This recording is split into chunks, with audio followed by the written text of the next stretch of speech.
చిన్న ప్రాజెక్ట్‌లో ఒకటే ఫైల్ సరిపోతుంది. కానీ ప్రాజెక్ట్ పెద్దయ్యాక కోడ్ మేనేజ్ చేయడం కష్టం అవుతుంది. Welcome to day 64 of my ఫ్లిస్టార్ డెవలపర్ జర్నీ. లాస్ట్ వీడియోలో నేను యూఐ అండ్ యూఎక్స్ ఇంప్రూవ్ చేయడం గురించి షేర్ చేశాను.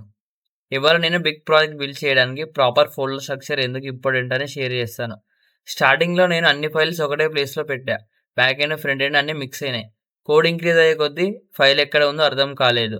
అప్పుడు నాకు స్ట్రక్చర్ ఇంపార్టెన్స్ అర్థమైంది. అప్పుడు నేను ప్రాజెక్ట్‌ని 2 పార్ట్స్‌గా డివైడ్ చేశాను. Front end, back end. ఇది చాలా క్లారిటీ ఇచ్చింది. బ్యాక్ ఎండ్‌లో నేను ఈ స్ట్రక్చర్‌ని ఫాలో అయ్యా.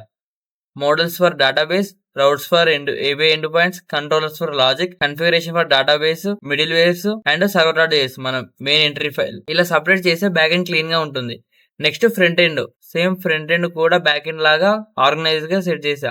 Components, pages, services, hooks, assets and main component ఇలా ఆర్గనైజ్ చేస్తే కోడ్ ఈజీగా మేనేజ్ చేయొచ్చు.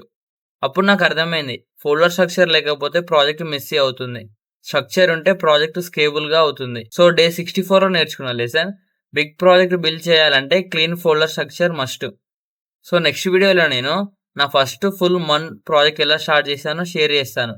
This is day 64 of my journey. Follow and subscribe for the next part. Bye.